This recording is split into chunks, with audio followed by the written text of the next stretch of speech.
제가 언젠가 한 성형외과 의사가 쓴 책을 읽었는데 외국 사람이에요. 여러분 본래 이제 성형외과가 왜 있었냐면 이 얼굴에 또는 외부적으로 어떤 문제가 있는 사람, 이런 사람들을 고쳐주기 위해서, 그리고 굉장히 보기가 안 좋은 사람들 좀 정상적으로 보이기 위해서 했는데, 요즘은 그게 아니라 예뻐 보이려고 많이들 손을 대셔서. 근데 이 의사 선생님 말씀에 의하면 사람이요, 이 외모 바뀌는 게 참 중요하대요. 원체 생긴 게 이상하거나 이런 사람들은 아무래도 이 열등감이 강하답니다. 그런데 외모를 바꿔주잖아요. 그럼 갑자기 자신감이 생긴대요. 이젠 못생기지 않았으니까. 그래서 이 성형수술을 받고 나면 자신감을 얻고 적극적으로 사는 사람이 많다. 자기가 많이 봤는데, 그런데 좀 특이한 경우가 있대요. 간혹 어떤 사람은 수술이 굉장히 성공적으로 잘 돼서 외모가 좋아졌어요. 그런데 생각과 태도가 전혀 바뀌지 않는 사람이 있더랍니다. 참 희한한 노릇이죠. 외모를 그렇게 바꿔줬는데도 그러면 성형수술한 보람이 없잖아요. 이런 사람들은 분명히 외모가 나아졌음에도 불구하고 성형수술 전처럼 자신감이 없고 소극적이고 불만족스럽게 살아가더라는 거예요. 그래서 이분이 깨달은 바가 있습니다. 사람에게 외모와 환경이 중요하다고 생각했었는데 보니까 그게 아니라 사람의 생각이 더 중요하구나. 예. 생각이 전환이 되지 않으면 외모도 바뀌고 환경이 바뀌어도 소용이 없구나. 이 생각을 하면서 이 글을 쓴 거예요. 사랑하는 성도 여러분, 우리에게 있어서 얼굴이나 환경 물론 중요한데요. 정말 중요한 것은 우리의 마음입니다. 아무도 아멘은 안 하시지만 그런 것입니다. 우리들은 우리 환경과 삶의 의미를 잘 이해할 필요가 있습니다. 자, 오늘 본문에 보면 이스라엘 백성들이 하나님께 범죄해서 바벨론에 침략을 당합니다. 그리고 바벨론으로 많은 사람들이 잡혀가죠. 1차로 기원전 597년, 2차로 기원전 586년, 그리고 3차로 581년 포로로 끌려갑니다. 오늘 본문은 선지자 예레미야가 바벨론으로 잡혀간 장로들, 제사장들, 선지자들, 그리고 모든 백성에게 보낸 글의 일부입니다. 이것은 2600년이 더 된 이야기지만 당시 바벨론에 거하던 사람들과 우리의 삶이 몇 가지 면에서 공통점이 있어요. 첫째로 문화 충격과 갈등입니다.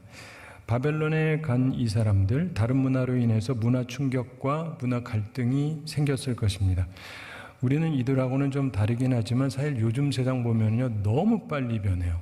너무 빨리 변해가지고 우리가 좀 힘들죠. 그 많은 갈등이 생기고 있습니다. 두 번째로 물질적인 풍요로움이 그들에게 주어집니다. 바벨론이라는 곳은 그 당시 제일 잘 사는 곳이었기 때문에 거기 가면은 풍요로움이 있었습니다. 이스라엘에서 바벨론으로 간 사람들, 비록 조상 때부터 살던 나라에 거하지는 못하지만은 그래도 당시에 가장 크고 그리고 강력한 나라에 살고 있었고 풍요로운 물질을 누리고 있었습니다. 우리도 대부분 그렇죠. 옛날에 서울에 이렇게 사람이 많지도 않았고요. 그리고 많은 사람들이 서울로 몰려들고, 그런데 생각해 보십시오. 그것뿐만이 아니라 제가 어렸을 때하고만 비교해봐도 우리나라가 굉장히 풍요로워졌어요. 물질적으로는 굉장히 풍요로웠습니다. 집에서 뜨거운 물이 나온다는 게 어렸을 때는 상상이 안 갔어요. 제가요, 100세 노인이 아닙니다. 지금은 뜨거운 물 다 나오잖아요. 세상이 굉장히 좋아졌어요. 세 번째 특징이 영적인 갈급함입니다. 바벨론에 거하면서 이들에게 있었던 어려움은 영적인 갈급함이요.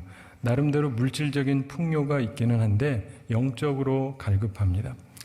먹을 게 없는 건 아닌데, 마실 게 없는 건 아닌데, 근데 영적인 갈급함이 있습니다. 요즘 시대도 좀 그런 경향이 있죠. 그래서 많은 것을 가진 것 같지만 사람들이 영적으로 굉장히 갈급해하는 시대를 살아가고 있습니다. 자, 그런데 이때 우리는 어떻게 살아야 될 것이냐? 잘못된 인식으로 살아가는 사람이 있고 하나님의 뜻을 잘 이해해서 바르게 사는 사람이 있어요. 자, 예전에도 그랬고 지금도 그렇고 앞으로도 그렇겠지만 이런 때 잘못 생각하는 사람들이 있습니다. 이들은 세 가지를 생각해요. 첫째, 집 필요 없다. 집 짓지 말자. 둘째, 결혼도 필요 없다. 결혼하지 말자. 셋째, 애도 필요 없다. 애도 낳지 말자. 그게 요즘 얘기가 아니라요. 이 수천 년 전에도 그랬어요. 그래서 이 말씀 있을 때에도 이 사람들이 지금이 앞으로도 어떻게 될지도 모르는데 뭐 집은 못 짓고 그러느냐. 그리고 앞으로 또 어떻게 될지도 모르는데 무슨 결혼을 해. 그리고 그 다음에 또 무슨 애를 낳아. 이랬어요. 그때. 그리고 신약 성경에도 보면은요. 그런 흐름이 있습니다. 그래서 제가 수련회 가서도 그 얘기 또 좀 나누겠지만은 어떤 한 시대 한 부분에서 그렇게 생각하던 때가 있어요. 특별히 사도 바울이 그렇게 생각하던 때가 있어요. 초창기에. 근데 그 후의 글들을 보면 그의 생각이 전환이 와요. 근데 그 초창기 글만 보고 어떤 분들은 그게 성경이다. 뭐 그래요. 그래서 결혼할 필요가 없다. 결혼할 필요 없다. 뭐 애는 뭐하러 낳냐. 뭐 이러는 사람들이 있죠. 여러분 그런 생각 해보셨는지 모르겠는데 만약에 주님의 재림을 기다리기 때문에 우리가 결혼할 필요도 없고 애도 낳을 필요가 없다. 그랬으면 기독교는 진작에 사라졌어요. 그렇죠? 다 결혼도 안 하고 애도 안 낳는데 뭐 기독교가 진작에 사라지죠? 그런데 특이하게 극단적인 종교인들이 있어요. 어느 데나 그런 데들은 금방 끝나요. 지들 때 다 죽어버리거든요. 이해가 되세요? 그게 하나님의 뜻이 아니에요. 근데 잘못된 종교관을 갖고 있는 사람들이 의외로 많아요. 조심하셔야 됩니다. 그러면 우리를 향하신 하나님의 생각은 무엇일까? 사실은 때로 우리는 우리 생각도 잘 모릅니다. 제가 때때로 그런 말을 하는데 내 마음 나도 몰라. 뭐 이럴 때가 있어요. 내가 무슨 생각하는지 내가 뭐 원하는지도 잘 모르겠는 때가 있는데 그런데 하나님은 그렇지가 않으세요. 인생이 아니기 때문에 하나님의 생각은 분명합니다. 우리처럼 인심조석변이라고 아침 저녁으로 왔다 갔다 하고 그러지 않습니다.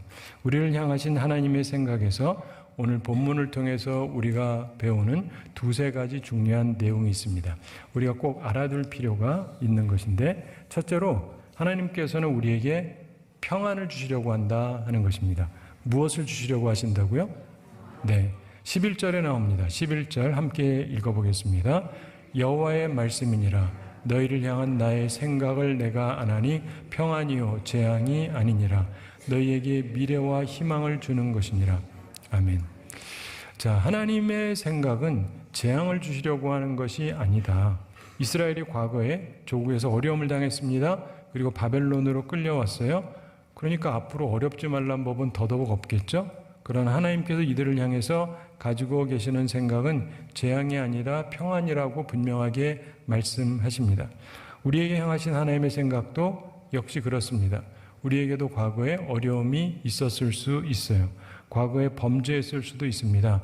그러나 이제 우리를 향하신 하나님의 생각, 평안을 주시려고 한다. 이걸 기억하시기 바랍니다. 이 구약 원어를 살펴보면 우리가 잘 아는 단어 샬롬으로 표현이 됩니다. 평안, 평강, 평화. 하나님이 우리를 향하신 생각은 그거예요. 평안, 평화, 평강. 하나님의 생각은 선한 것이지 악한 것이 아닙니다. 때로 당장에는 나쁜 것으로 보일 때가 있기도 하지만 결국 우리의 유익을 위해서 그렇게 계획된 것입니다. 그래서 하나님께서 뭘 하라 그러시냐면 오늘 읽지 않았지만 앞에 5절에서 보면은 집을 짓고 텃밭을 만들고 그 열매를 먹어라 이렇게 말씀합니다. 5절에 너희는 집을 짓고 거기에 살며 텃밭을 만들고 그 열매를 먹어라. 아멘. 어차피 평안하지 않을 거면 뭐 집은 뭐하러 있어야 되고 그런데 그게 아니라 하나님께서 우리를 향하신 생각은 평안이니까 집도 살 수 있으면 사고 지을 수 있으면 짓고 텃밭도 가꾸고 열매도 따먹고 그러라 이런 말씀이에요. 포로로 끌려간 사람들을 향해서도 이런 말씀을 합니다. 그러니까 여러분들 하나님께서 우리를 향하신 생각이 평안이라는 것을 기억하면서 집 사실 수 있는 분은 사시고 텃밭 가꿀 수 있는 분은 가꾸시고 그 열매도 먹으세요. 두 번째로 하나님의 생각은 우리에게 소망을 주시려고 하는 것입니다. 11절 후반에 나오죠. 11절 다시 한번 같이 읽어보겠습니다. 여호와의 말씀이니라 너희를 향한 나의 생각을 내가 아나니 평안이요 재앙이 아니니라 너희에게 미래와 희망을 주는 것이니라. 아멘. 하나님께서 우리한테 미래와 희망을 주려고 하시는 것이다. 이렇게 말씀을 합니다. 특별히 미래는 우리가 잘 압니다만은 희망을 주려고 한다. 이 희망이라고 하는 단어가 티크바라고 하는 단어인데 줄, 끈 이런 뜻이에요. 우리나라 말에 이런 말 있죠. 당신 줄 있어? 무슨 말인지 아세요? 백 있어? 이런 거 있죠. 근데 하나님께서 지금 줄 대주시겠다는 거예요. 그런 말이에요. 말 자체가. 내가 너희에게 줄 대주겠다. 때로 우리는 우리의 삶에 아무런 소망이 없다고 생각할 때가 있습니다. 그런데 하나님께서 우리의 장래에 소망을 주려고 생각하신다는 거예요. 줄 없는 우리에게 줄 대주시겠다. 과일이 익을 때까지 참고 기다리면 열매를 즐길 수가 있잖아요. 하나님께서 우리한테 소망을 주시는 이유는 소망을 가지면서 기다리면서 인내하라는 거예요. 즐기면서. 이게 하나님께서 우리를 향하신 뜻입니다. 그래서 6절에서 결혼도 하고 자녀도 낳아라 이런 말씀을 합니다. 번성하고 줄어들지 않게 하라 이렇게 말씀해요. 읽지 않았지만 6절 거기에 이런 말씀을 해요. 아내를 맞이하여 자녀를 낳으며 너희 아들이 아내를 맞이하며 너희 딸이 남편을 맞아 그들로 자녀를 낳게 하여 너희가 거기에서 번성하고 줄어들지 아니하게 하라. 아멘. 자, 하나님께서 우리에게 줄을 대주시려고 하는 건데 그러니까 아내 없는 사람은 아내를 맞이하고 그리고 자녀도 낳고 그리고 나만 그러고 끝나는 게 아니라 내 아들도 아내를 맞이하고 애 낳고 내 딸도 남편을 맞고 애를 낳고 이렇게 하게 해라. 그래서 번성하고 줄어들지 않게 해라. 이게 하나님의 뜻이라는 거예요. 요즘 기독교인들이 애 많이 낳죠? 안 난대. 왜 안 낳을까? 네, 사랑하는 성도 여러분, 주님께서 우리에게 소망을 주려고 하는 겁니다. 왜 사람들이 애를 자꾸 안 낳을까요? 낳아봤자 뭐해? 그리고 애한테 나 줄 것도 없는데, 나 줄 것도 없어. 뭐 아무것도 없고. 근데 그런 걱정하지 마세요. 하나님께서 줄이 대주시겠다 그러시잖아요.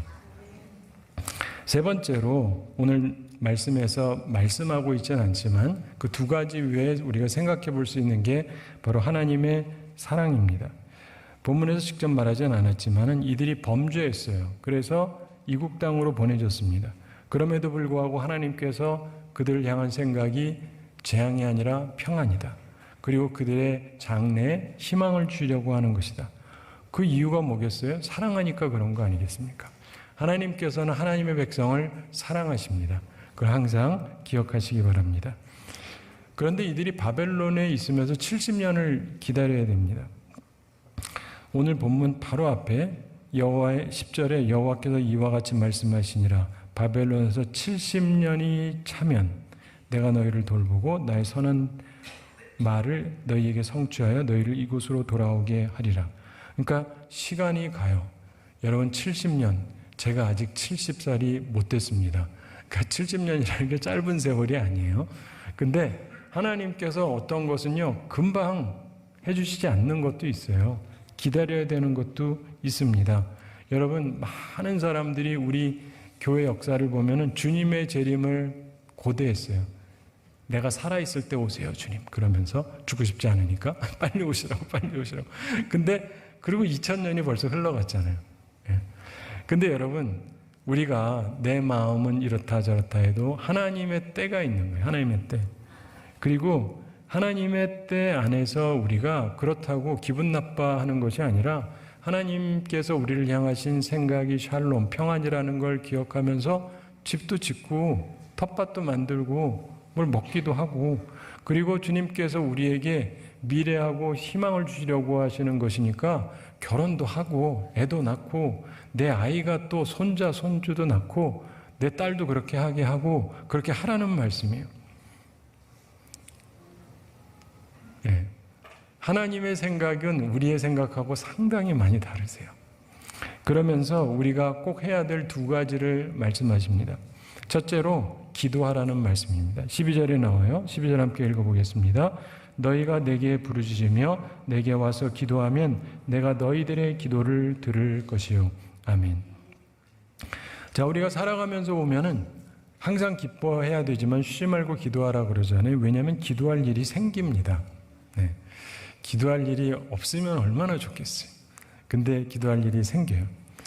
저희 아버님이 한국에서 목회 잘 하시다가 강남에서, 그리고 미국 가서 뉴욕에서 목회하시면서 이제 참 좀 척박해요. 그러니까 아버님이 일주일에 한 번씩 금식을 하면서 목회를 하셨는데, 아버님이 하시던 말을 제가 지금도 기억을 합니다.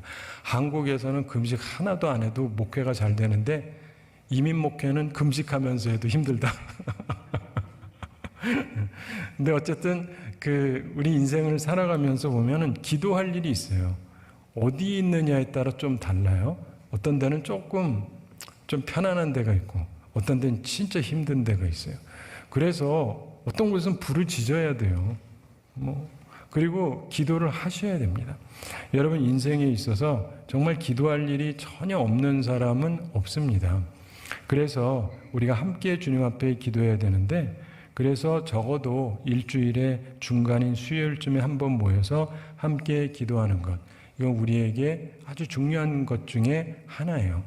여러분들도 항상 기억하시면서 하나님 앞에 와서 말씀을 듣기도 하고 또 하나님 앞에 기도하고 이런 사람들이 꼭 되시기를 바랍니다. 왜 그러냐면 기도하면 내가 듣겠다고 하셨잖아요. 그 얘기는 뭐냐면 기도 안 하면 안 들어주시는 것도 있어요. 어떤 건 기도하셔야 됩니다. 그 다음에 두 번째 우리가 해야 되는 것은 하나님을 온 마음을 다해서 구해야 된다는 것입니다. 13절에 나옵니다. 13절 함께 읽어보겠습니다. 너희가 온 마음으로 나를 구하면 나를 찾을 것이요 나를 만나리라. 아멘. 기도만 하고 끝나는 게 아니고요. 우리가 하나님을 구해야 돼요. 예전에는 찾고 찾으라 이렇게 말씀했는데, 내 온 마음을 다해서 전심을 다해서 하나님을 구해야 됩니다. 우리가 살아가면서 보면은 무언가를 알고 싶으면은 자꾸 추구하게 되어 있죠. 근데 하나님에 대한 탐구가 우리에게 필요합니다. 하나님을 알아야 돼요. 하나님을 알지 못하면 평안과 미래, 소망 이런 거를 깨달을 수가 없습니다. 우리가 오늘도 하나님이 우리를 향하신 생각은 재앙이 아니라 평안이다. 이걸 어떻게 알아요? 성경 말씀이 있으니까. 물론 제가 설교를 하지만 성경에 있는 말씀을 제가 설교하는 거잖아요. 성경에 있으니까. 성경을 보면서 우리가 깨닫는 거예요. 그리고 결혼도 하고 애도 낳고 손주도 보고 이렇게 하라는 이유가 뭡니까? 하나님께서 우리에게 줄이 돼 주시겠다 그러시잖아요. 그걸 어떻게 알아요? 성경에 있으니까 알죠. 물론 제가 설교를 해서 여러분은 들으시지만 성경에 있는 말씀을 연구해서 전하니까 그러는 거잖아요. 그래서 우리가 하나님의 말씀을 잘 알아야 돼요. 예수님이 말씀이잖아요. 말씀이 육신이 되신 분이에요. 그래서 하나님의 말씀을 잘 알아야 돼요. 성령께서도 하시는 주된 사업이 뭐냐면 말씀이 생각나게 하는 거예요. 그래서 우리 속에 말씀이 들어와야 돼요. 그러므로 여러분들이 항상 하나님을 향해서 하나님의 말씀을 배우고 알고자 하는 마음이 꼭 있으셔야 됩니다.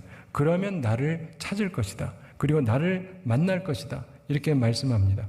자, 보세요. 하나님을 찾고 하나님을 만나면 어떻게 됩니까? 하나님을 만났으니까 그 다음에 하나님께서 인도해 주심을 따라가면 되는 거예요.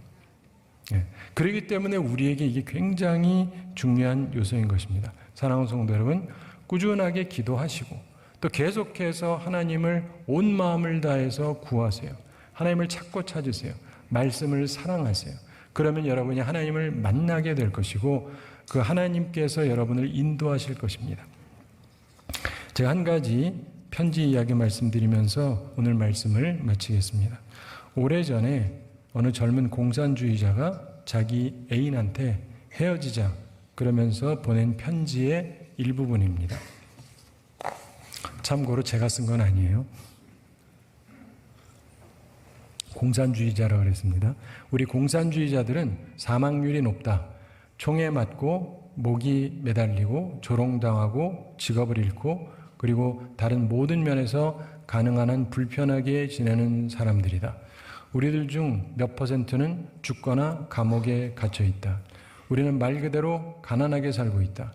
우리는 생존을 위해 절대적으로 필요한 것 외에 돈이 조금이라도 더 있으면 우리는 그것을 당에다가 다 바친다. 우리 공산주의자들은 영화나 음악회 혹은 스테이크나 좋은 집 혹은 새 자동차를 가질 여유가 없다. 사람들은 우리를 가리켜 광신자라고 한다. 맞다. 우리는 광신자다. 우리 삶은 오직 한 가지 위대한 요소, 세계 공산화를 위한 노력에 의해서만 지배된다. 우리는 싸울 이유가 있고 삶에 명백한 목적이 있다. 내가 죽도록 갈망하는 것이 하나 있는데 그것은 공산주의 운동이다. 그것은 내 삶이요, 내 사업이요, 내 종교요, 내 취미요, 내 애인이요, 아내요, 빵이요, 고기다.